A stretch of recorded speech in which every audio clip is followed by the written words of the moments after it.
You'll go from not being able to stall to doing stall resets instantly from this video. I'll be telling you every tip I know and have used to be able to do these consistently.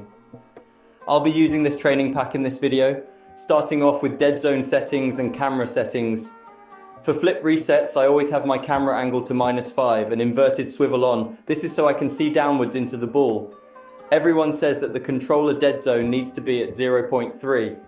I have mine at 0.15 and can do them consistently, so this is just a myth.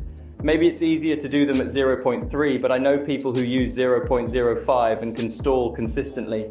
So I do recommend putting your controller dead zone as low to where you can stall. I'd recommend before you try and learn stall resets, you have very good ball and car control. I have a lot of tutorials on my channel to improve your mechanics. I also have a lot of tutorials related to this shot that I really recommend you check out in my description. Before I get into the tutorial, make sure to like and sub to this video. Let's hit 40 likes on this video, as every like pushes this video to new people. I will tell you how to do this mechanic and the best way to learn this mechanic in this video. With stall resets, the most important part of the shot is the first reset, as that will set up the next reset and determine how much time you have for your next reset. So I'm going to tell you how to do the first reset. But remember, the first reset is just practice and weeks of constant practice. I have a more in-depth tutorial on this first reset on my channel. You want to roll the ball up the wall. Just before the lip of the wall you want to break, so the ball rolls up the wall before you. You then want to boost into the ball so it goes high in the air, but it doesn't hit the ceiling. When you hit the ball in the air, you need to hit the center of the ball with the center of your car. The ball also needs to be low down on the wall. If the ball is high on the wall, it will come off, what you don't want, as you'll be hitting the ball very low and outfield. So make sure the ball has full contact with the wall when you do this setup. Immediately after touching the ball, you want to do a light break. This makes you car below the ball. After breaking, you want to jump off the wall and boost towards the ball. Try and aim your car to hit the ball in the bottom, but at the last second you want to tilt your car back to get the flip reset. So my mentality is, I'm going to fly to the ball to hit a normal aerial but tilt my car back at the last second. This setup is essential to this mechanic. One of my pieces of advice for this mechanic that I found extremely helpful was to always be able to ceiling stall before a flip reset stall.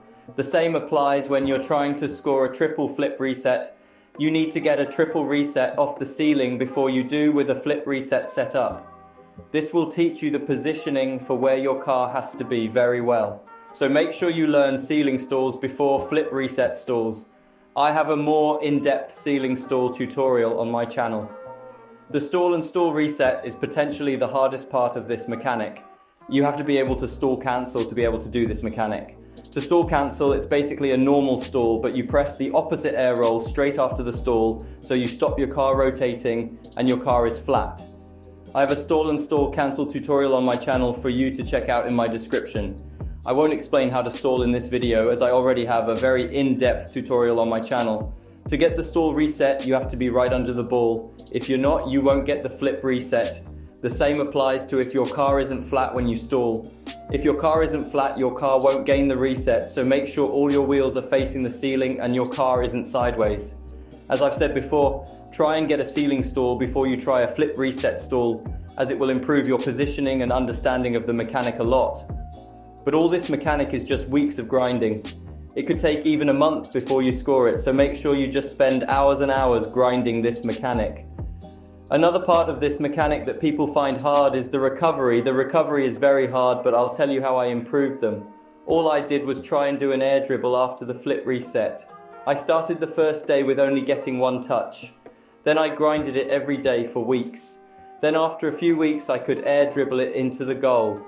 And when doing these air dribbles, I slowly learnt how to recover and do the first flip reset.